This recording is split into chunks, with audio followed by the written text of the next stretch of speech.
البدع والأهواء، أهل البدع العقائدية وأهل البدع السياسية. نقول بيننا وبينكم السلف، بيننا وبينكم الكتب، كان فيقول البدع بيننا وبينكم.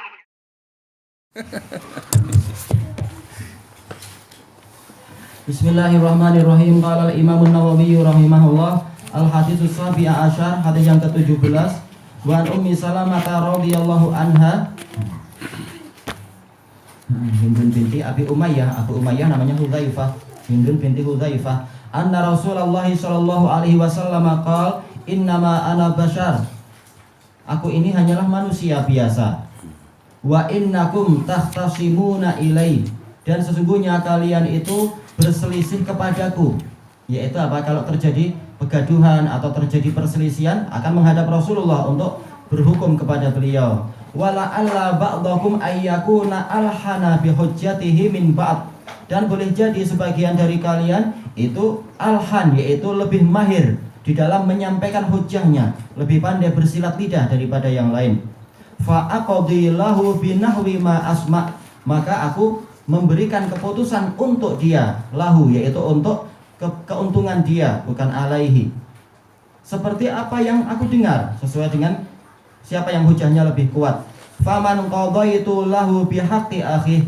Maka barang siapa saya putuskan untuk dia dengan hak saudaranya, sebenarnya itu adalah hak saudaranya, fa innama aqta'u lahu qita'atan minan nar. Maka aku itu hanyalah memotongkan untuk dia satu potongan dari api neraka. Naudzubillah.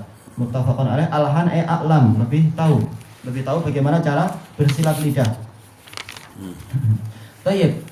Hadis ini dia diriwayatkan oleh Imam Muslim dan lain-lain. Disebutkan di sini Rasulullah bersabda kepada para sahabat, innama ana bashar, sesungguhnya aku ini hanyalah manusia. Baik. Kenapa insan dikatakan bashar? Karena apa? Dhaharat basyaratuh, yaitu kulitnya nampak. Adapun kalau keumuman binatang tertutup oleh apa? Bulu, atau tertutup oleh rambut, atau tertutup oleh yang lain-lain. Seperti apa? Kalau ikan tertutup oleh sisik, kalau apa lagi? Kalau monyet tertutup oleh bulu, kalau sebagian burung tertutup oleh rambut, atau istilahnya bulu juga tetap ya. Semacam itu. Manusia dikatakan basyar karena basyarah dia, kulit dia itu nampak. Walaupun ada rambut tapi secara umum nampak dia. Makanya penutup auratnya diganti dengan apa? Baju-baju itu. Tayyib. Di sini Rasulullah SAW menyebutkan saya ini manusia. Maksudnya bagaimana? Yaitu memiliki keterbatasan seperti manusia yang lain. Boleh lupa, boleh memiliki kekurangan, tidak tahu apa hakikat yang di hati manusia dan lain-lain. Tayyib. Ini menunjukkan tayyib. Kita lanjutkan dulu. Nanti kelanjutannya ada di bawahnya. Tayyib. Dan sesungguhnya kalian itu berselisih untuk berhukum kepadaku. Yaitu ini adalah keadaan para sahabat dan keumuman muslimin. Selama mereka masih punya iman, maka mereka akan berusaha berhukum kepada Rasulullah SAW. Dan tentunya memang itulah yang diwajibkan. Sebagaimana firman Allah Ta'ala, fa in tanaza'tum fi syai'in farudduhu ila Allahi war Rasul in kuntum tu'minuna billahi wal yaumil akhir. Kalau kalian itu berselisih pendapat dalam suatu permasalahan, maka kembalikanlah kepada Allah dan Rasul. Kalau kalian beriman kepada Allah dan hari akhir. Kata Ibnul Qayyim rahimahullah dalam I'lamul Muwaqqi'in, ini menunjukkan bahwasanya berhukum kepada Rasulullah SAW itu adalah syarat sah keimanan. Karena Allah mendatangkan lafaz in kuntum tu'minuna billah dan seterusnya itu. Karena kita tahu bahwasanya apa sih sighatus syarat laha mafhum mukhalafah. Pola syarat memiliki apa? Bentuk kebalikan. Kalau tidak melakukan ini berarti mereka bukan orang yang beriman. Makanya Allah Ta'ala berfirman, fala wa rabbika la yu'minuna hatta yuhaqqimuka fima syajara bainahum. Demi Rabbmu mereka itu tidak beriman sampai mereka menjadikan engkau sebagai hakim di dalam perselisihan yang ada di antara mereka. Sampai akhir ayat. Kata Syekhul Islam Ibnu Taimiyah dalam Majmu'ul Fatawa, ini menunjukkan bahwasanya keimanan seseorang tidak sah sampai terpenuhinya 3 syarat. Syarat yang pertama adalah berhukum kepada Rasul. Syarat yang kedua adalah tidak mendapatkan kesempitan hati terhadap hukum yang diputuskan oleh Rasul setelah itu. Syarat yang ketiga adalah tunduk dengan sebenar-benar ketundukan. Ini memang syarat sah keimanan.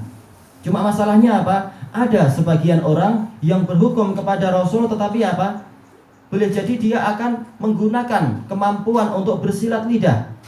di zaman Rasul atau yang setelah Rasul. Karena apa? Bukan hanya para sahabat yang datang ke Rasul untuk berhukum. Terkadang adalah orang Yahudi, terkadang juga orang munafikun dan semacam itu. Baik. Makanya di sini Rasulullah menyebutkan wala alla ba'dakum ayyakuna alhana bi hujjatihi min ba'd. Dan boleh jadi sebagian dari kalian lebih tahu bagaimana cara berhujjah, cara berargumentasi daripada yang lain. Baik, lafaz tadi innakum tahtasimun, sesungguhnya kalian itu berselisih. Ini memang sudah menjadi fitrah manusia untuk apa? Selalu mengalami perselisihan.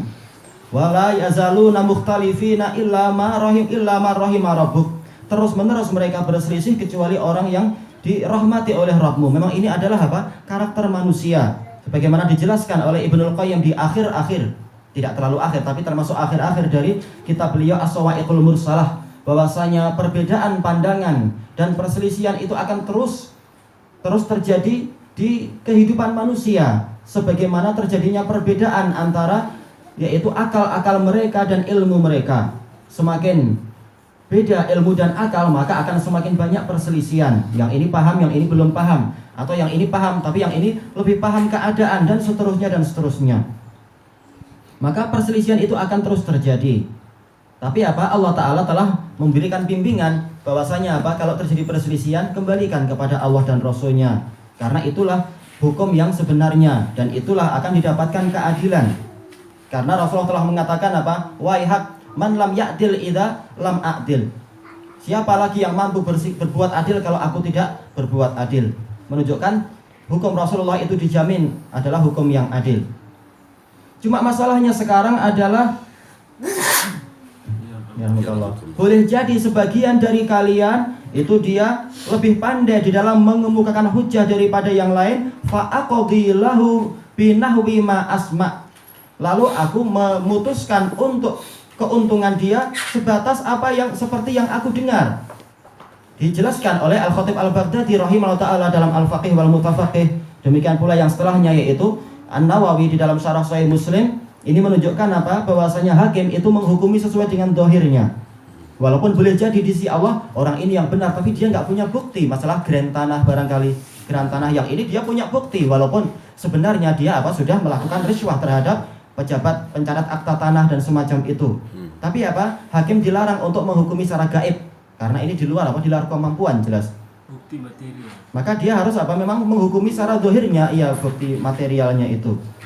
Dan telah dinukilkan ijma oleh Ibnu Qudamah dan lain-lain kewajiban untuk menghukumi secara dohir. Adapun rahasia hakikat seseorang itu diserahkan kepada Allah. Tayyib. Makanya dijelaskan oleh Ibnul Qayyim dalam I'lamul Muwaqqi'in. Demikian pula dengan kalam yang lebih bagus lagi di dalam kitab Turuqul Hukmiyah, seorang hakim kalau dia menghukumi berdasarkan 4 saksi di dalam kes perzinaan atau 2 saksi di dalam kes pencurian dan yang semacam itu, maka dia telah menegakkan keadilan, karena inilah yang disyariatkan. Walaupun apa? Sebenarnya orang yang dipersaksikan tadi dia tidak salah.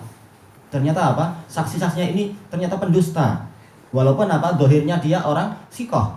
Sudah banyak saksi yang mengatakan 4 saksi ini dia orang sikoh. Cuma apa? Ternyata di balik itu ternyata mereka pendusta. Karena apa? Manusia menghukumi secara dohir. Dohirnya orang baik, kita sebatas yang kita mampu untuk kita menyatakan. Maka ketika hakim mendapatkan informasi dari orang-orang bahwasanya ini adalah orang sikoh, kemudian dia menerima berita mereka, kemudian menyebabkan apa? Dia merajam orang yang terdolimi tadi, maka hakimnya tidak dolim. Kenapa? Dia menjalankan syariat sebatas yang Allah Ta'ala tegakkan, yang Allah Ta'ala gariskan. Cuma apa? Yang dosa adalah, yang memikul dosa adalah para pendustanya itu. Dan orang yang terdolimi dia akan apa? Dinaikkan derajat, diampuni dosa dan seterusnya. Dan hakim mendapatkan apa? Mendapatkan pahala sesuai dengan ijtihad dia. Yang penting dia sudah berusaha untuk cari kebenaran. Apa hikmahnya seseorang itu tidak boleh menghukumi dengan gaib? Karena ini untuk menutup pintu fitnah. Sebagaimana dijelaskan oleh Ibnu Hajar di dalam Fathul Bari. Soalnya apa? Kalau seorang hakim dia tahu sebenarnya ini pendusta, cuma saksi-saksi mengatakan 4 saksi ini adalah orang sikoh, dan hakimnya tidak mampu untuk membuktikan orang ini pendusta, maka nggak boleh dia menghukumi sebatas yang dia tahu. Kenapa? Karena nanti akan membuka pintu. Nanti hakim-hakim yang lain yang jahat akan mengatakan, yang saya tahu orang ini jahat, saya nggak rela persaksian kalian. Maksudnya persaksian orang-orang yang mengatakan ini orang baik. Hakimnya Hakimnya mengatakan enggak, dia itu orang jahat, padahal hakimnya yang dusta. Maka untuk menutup pintu itulah, maka apa? Walaupun hakimnya orang yang baik, walaupun hakimnya orang yang jujur dan tahu, tapi kalau dia sendiri nggak punya bayinah, maka dia hanya menjalankan apa? Hukum sesuai dengan dohir yang dia dapatkan. Walaupun dia tahu ini saksi yang dusta misalkan, tapi kalau dia sendiri nggak mampu mendatangkan bayinah yang menunjukkan dustanya si saksi ini, maka saksi yang lain lebih kuat terhadap orang yang dikatakan orang ini sikoh. Walaupun hakimnya tahu ini pendusta sebenarnya, aku tahu dia. Sebatas pengetahuan hakim itu tidak cukup untuk membatalkan hukum zahir. Berat, memang dia berat. Makanya dalam hadis sahih Rasulullah menyebutkan nanti seluruh hakim di hari kiamat dia akan diikat oleh Allah Ta'ala dan tidak akan bebas sampai selesai urusan dia, walaupun sekali saja. Makanya Rasulullah menyebutkan nanti hakim akan menyesal walaupun dia adil. Karena apa? Pernah menghukumi satu case saja. Baru satu case, walaupun dia adil. Karena apa? Urusannya berat. Walaupun dia nggak disiksa, tapi urusannya berat di padang mahsyarnya. Kalau sekarang memang orang pengen punya kerjaan. Karena apa? Uang banyak jadi hakim itu.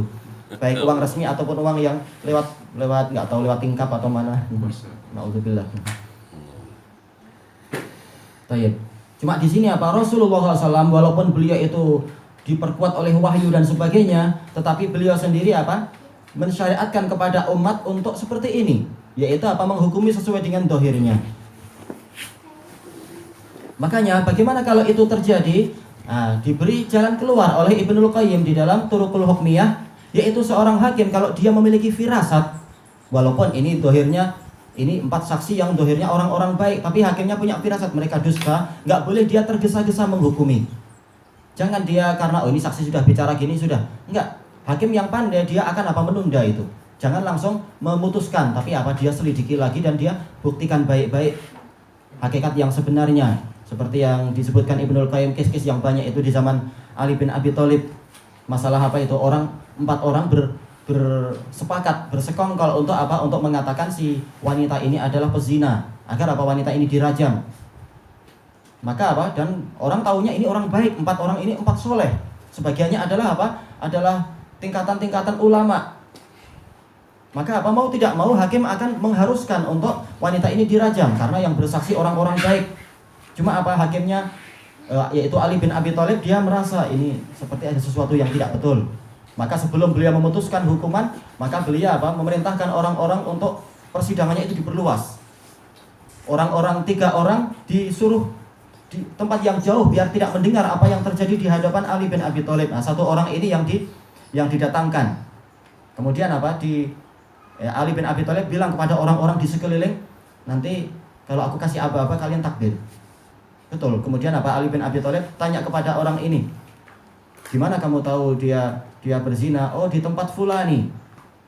Kemudian apa? Mengatakan mereka semua suruh takbir. Yang di sana tahunya oh takbir. Oh ini jangan-jangan dusta ini. Jangan-jangan apa itu ketahuan palsunya kita. Terus Ali bin Abi Thalib tanya, bagaimana kejadian waktu itu? Mereka bilang, oh ada anjing, kita tahu waktu itu ada anjing lewat gini. Yang ini tanya anjingnya warnanya apa? Dia pening, kita belum sepakat masalah warna anjing. Ini yang ini bilang anjingnya hitam. Takbir semua. Yang sana ketakutan. Dah dia disuruh diam. Ini datang orang kedua ditanya, bilang anjingnya merah. Apa itu? Merah kecoklatan. Semua suruh takbir. Yang lain juga saksinya lain-lain. Akhirnya apa? Mereka yang dapat sebat 80 karena dusta. Dan disebutkan dalam kisah yang lain, kalau nggak salah dalam Atqiyah punya Ibnu Jauzi, kitabnya tebal. Sehingga anak lupa sebagian itu. Ketika hakimnya ragu tentang masalah kes tanah, maka hakimnya bilang, mumpung orang-orang ini adalah orang-orang yang masih percaya khurafat. Hakimnya bilang kepada dua keluarga yang berseteru masalah warisan tanah itu, kalian sekarang aku tidak tahu siapa dari kalian yang benar, tapi kalian harus memikul peti ini.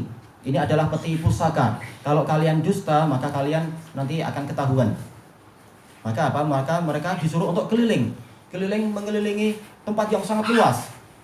Keluarga yang pertama keliling mengatakan, aduh, gara-gara kalian maka kita jadi susah seperti ini. Belum pernah kita merasakan peti seberat ini. Enggak apa-apa, ini demi kebaikan kita, ini demi kita nanti dapat tanah begini. Baik, dah selesai. Dah mereka suruh pergi. Kemudian keluarga yang kedua disuruh pikul juga.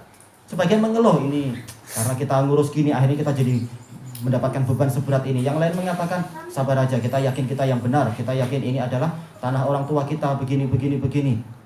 Nah, kemudian apa? Setelah selesai maka hakim nyuruh petinya itu untuk apa? Untuk membuka rahasia. Petinya dibuka, ternyata ada saksi di dalam. Nah, dia cerita keluarga ini bilang ini bilang ini. Nah, ini yang dusta.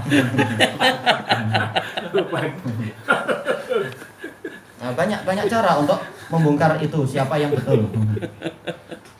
Bagus kitab Ibnul Qayyim itu yang Turukul Hukmiyah, kalau diterjemah bagus, tapi tebal dia. Demikian pula Atqiya, tapi Atqiya jangan diterjemah semua karena bahaya. Mengajari bagaimana cara dusta yang berjaya, bagaimana cara untuk mencuri dengan berjaya. Itu Ibnu Jauzi Awayati. Rahimahullah.